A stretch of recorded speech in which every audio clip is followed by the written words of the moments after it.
साथ सोबत पारिवारिक फिल्म ज़रूर है, लेकिन परिवार के अलग अलग हिस्से को एक संग करके लोगों का साथ सोबत जब एक साथ होता है पूरा कुटुंब।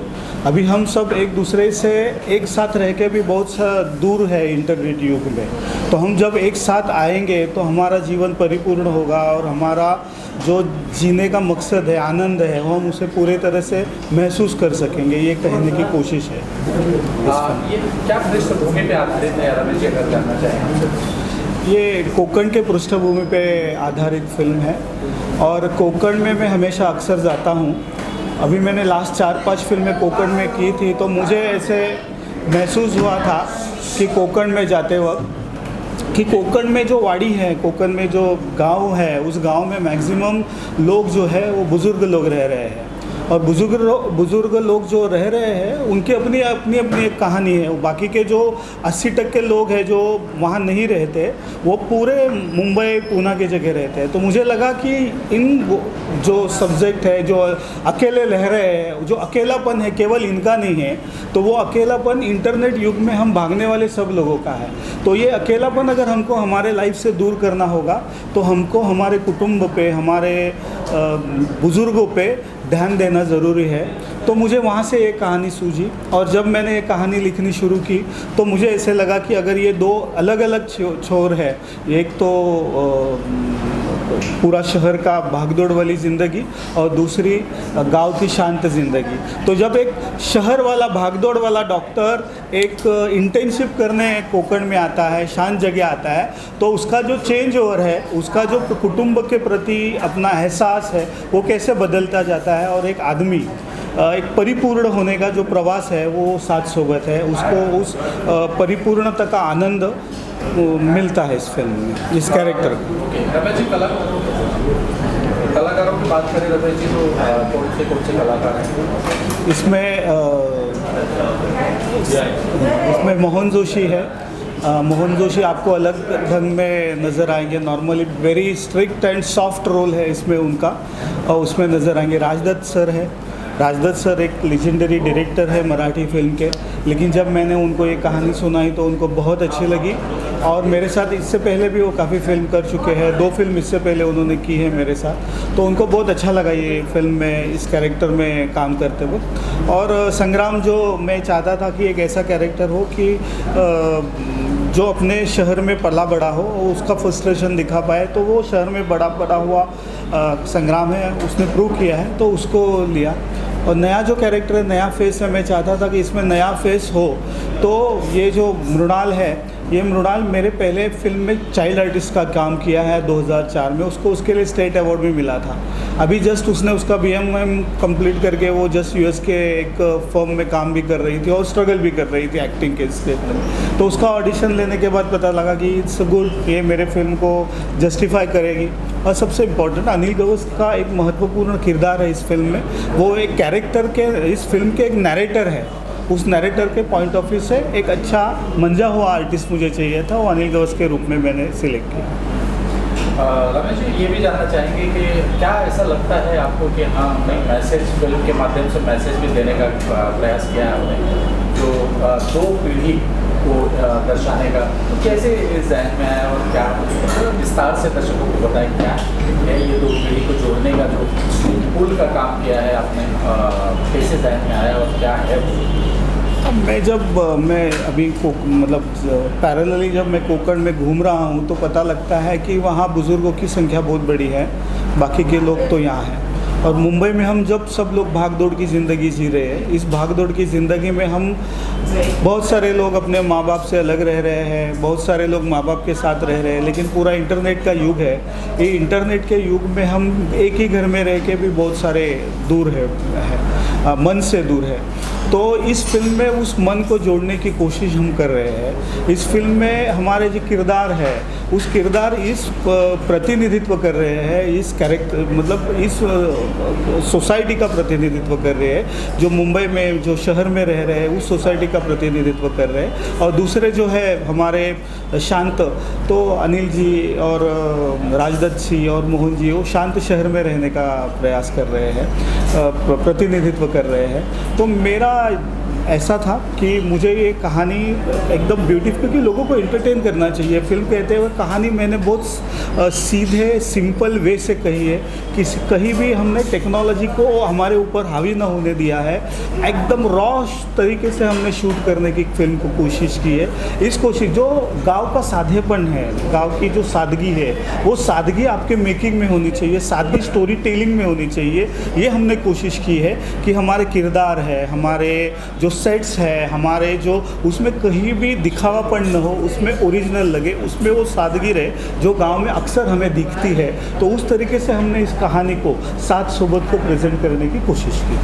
रमेश जी, ये भी जानना चाहेंगे आपसे कि कितना चैलेंज था सात सोबत जैसी कहानी को पर्दे पे उतारना? दिमाग में तो रहता है पर वो पर्दे पे उतारना या उतार पाना, या लोग उससे रिलेट करें, पब्लिक रिलेट करे, वो इम्पॉर्टेंट होता है। तो क्या कुछ चैलेंजेस था इस तरह?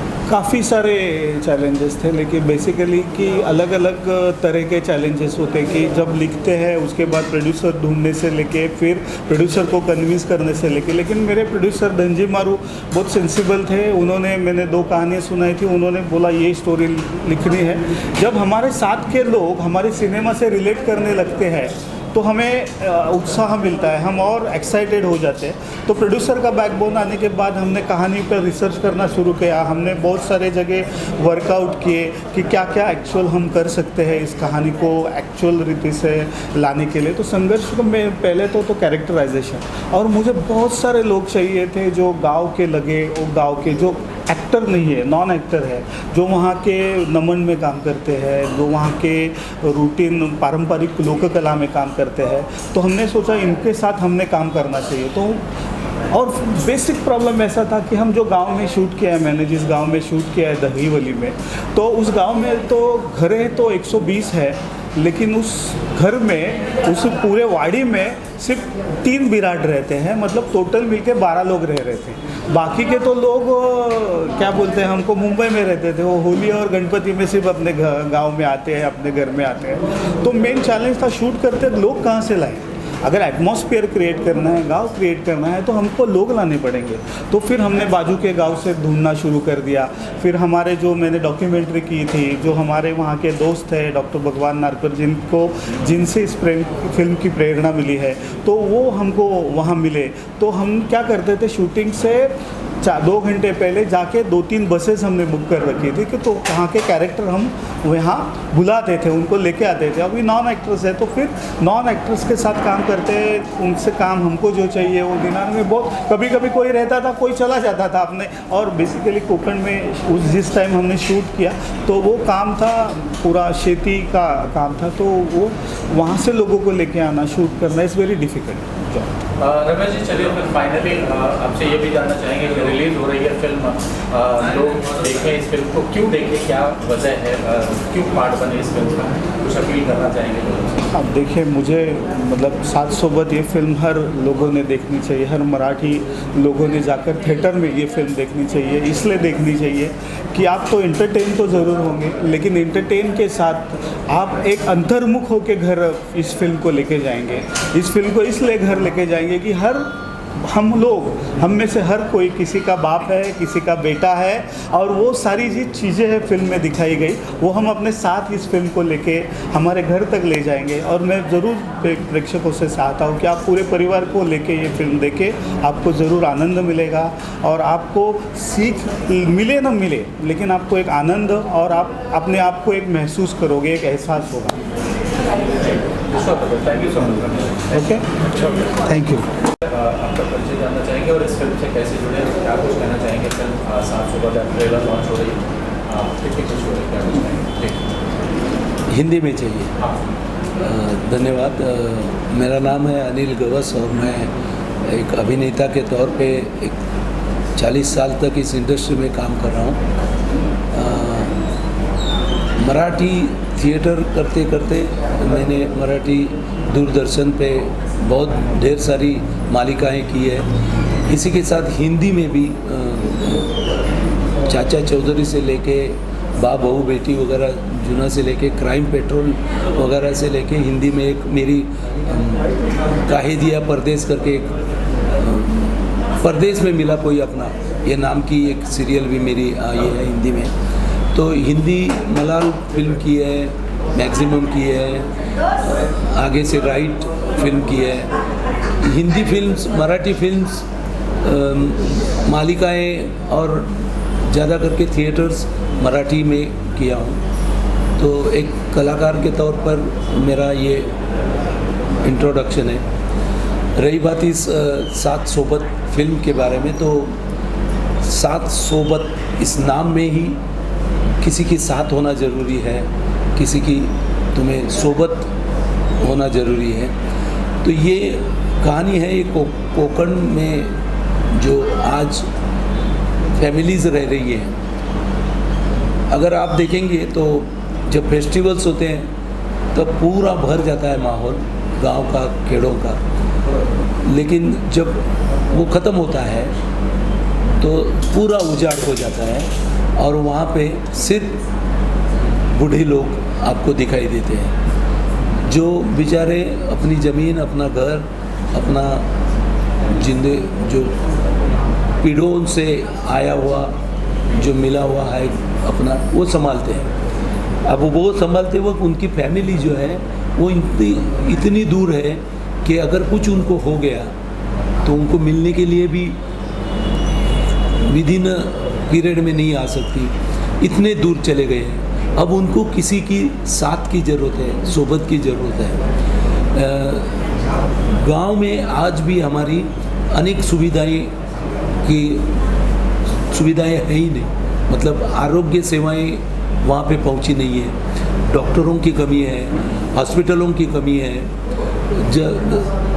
जो वाहन चलना जाना आने के लिए जो गाड़ियाँ चाहिए वो नहीं है। ऐसे में बेचारे वो लोग अपनी ज़िंदगी जी रहे हैं। इस पे प्रकाश डालने वाला एक चित्रपट है कि लोगों का जीना एक जगह पे, यहाँ जो अपने खेत है, जो अपने गांव है, गांव में कैसे लोग रह रहे हैं, शहरों में कैसे रह रहे हैं, ये दोनों एक दूसरे से साथ है लेकिन सोबत नहीं है। तो ये चित्रपट हमारा वो बता रहा है कि फैमिली ने एक दूसरे के साथ रहना कितना ज़रूरी है। तो हमारे जो कलाकार इसमें काम कर रहे हैं उसमें बचपन से लेके बड़ों तक 80 साल तक के कलाकार इसमें शामिल है। ये सब हमारे दिग्दर्शक रमेश मोरे जी की कमाल है। उन्होंने इसमें सब कैरेक्टर्स को ऐसे रखा है कि एक पूरी स्टोरी आप देखते ही रह जाते हैं, इतनी अच्छी फिल्म बनी है। ये फिल्म सबने आके फिल्म थिएटर में देखनी चाहिए, विद अपने पूरे बच्चों के साथ, बूढ़ों के साथ, और जो भी तरुण हैं घर में सदस्य, उनको सबको लेके और मित्र मंडली के साथ ये फिल्म देखनी चाहिए। इतनी अच्छी फिल्म है। Thank you. Thank you. पूरा कवर रणजीत भाई बहुत स्वागत है आपका और बढ़िया चित्रपट है, लोग एंजॉय कर रहे हैं। कैसा रिस्पांस मिल रहा है और क्या कुछ कहना चाहोगे? आप कितने एक्साइटेड हो इस फिल्म को लेकर? 700 बंदे पूरा एक्साइटेड हूँ भाई। लाइफ का पहला पिक्चर है ये। एक्साइटेड तो होगा ही ना, और कुछ स्टोरी मेरी भी है इसमें, और हर एक घर की इसमें स्टोरी है, तो एक्साइट तो होगा ही मैं। तो एज ए प्रोड्यूसर मैं जानना चाहूँगा आपसे कि जब ये कहानी आपके पास आई तो क्या कुछ खास लगा कि आप तैयार हो गए इस फिल्म को करने के लिए या प्रोड्यूस करने के लिए? नहीं, इसमें ऐसी कहानी है इसके अंदर, हर घर में ऐसी कहानी रहती है। वो हमने अलग अलग घर की कहानी को एक कहानी बनाया, और ये 700 पिक्चर बनाया। जो भी देखेगा वो और 40 को भेजेगा, ये गारंटी है। पर इसे हमें थिएटर में ही देखना पड़ेगा। ओके जी। सर आप जिस फिल्म का पार्ट हैं एज ए प्रोड्यूसर, क्या कुछ कहना चाहेंगे? क्या सोचा जब ये कहानी आपके पास आई तो एज ए प्रोड्यूसर प्रोड्यूस करने के? मराठीत बोललो. ज्यावेळी ही कहाणी ऐकायला गेलो, सगळ्यात महत्त्वाचं की माझे मित्र आणि पार्टनर धनजी मारू त्यांनी मला या कहाणीबद्दल सांगितलं की बाबा असं असं मी फिल्म संदर्भात विषय त्यांनी केला माझ्याशी. तो केल्यानंतर आम्ही जाऊन कहाणी पण ऐकली. तर ते ऐकल्यानंतर दोघांनी विचार केला की बाबा आपल्याला यामध्ये हा फिल्म करायचा आहे. आणि कहाणीच इतकीच हे होती की 2 जनरेशनमधली कहाणी आहे. त्यामुळं आम्ही दोघांनी देखील ठरवलं की प्रत्येकाच्या घरात जे काही चालतं आहे ते या फिल्ममध्ये आहे. आणि आज ते दाखवत असताना त्या दोघांना देखील कळालं पाहिजे बाबा आपल्या वडिलांची वगैरे कशी खबरदारी घेतली पाहिजे किंवा काय केलं पाहिजे, ह्या संदर्भाची कहाणी आहे. आणि ते आम्ही फिल्म पुढं हे करायचे ठरवलं. रणजीत भाई, आप आखिरकार ये फिल्म रिलीज हो रही है 13 तारीख को, क्या कुछ अपील करना चाहेंगे दर्शकों से? इस फिल्म का पार्ट बने, क्यों पार्ट बने, क्या वजह है, खास वजह है इस फिल्म का? इसकी एक तो सबसे बड़ी वजह ये है कि एक बाप रहता है, वो अपने बच्चे को कैसे बड़ा करता है, कैसे कैसे क्या बोलते हैं उसको, परेशानी झेल के उसको बड़ा करता है. और जब लड़का बड़ा होता है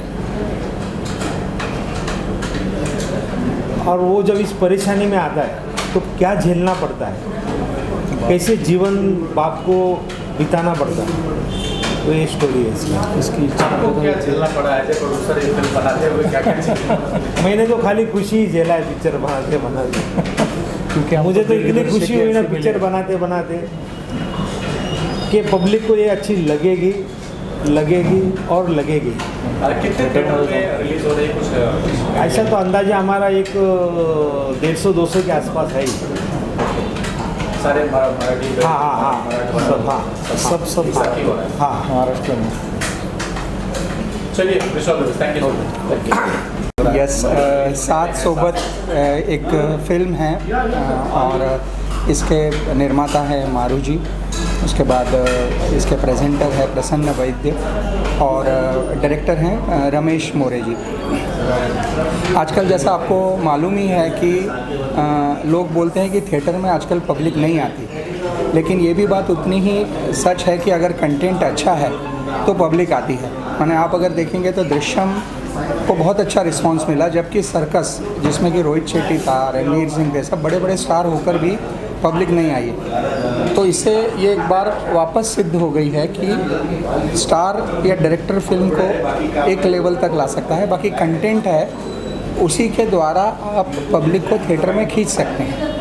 और जैसा कि आपको मालूम है रमेश मोरे जी कई सालों से ये इस क्षेत्र में हैं. उनको बहुत सारे अवार्ड्स भी मिले हैं और उनके साथ हमने कई फिल्में डिस्ट्रीब्यूशन साथ में की है.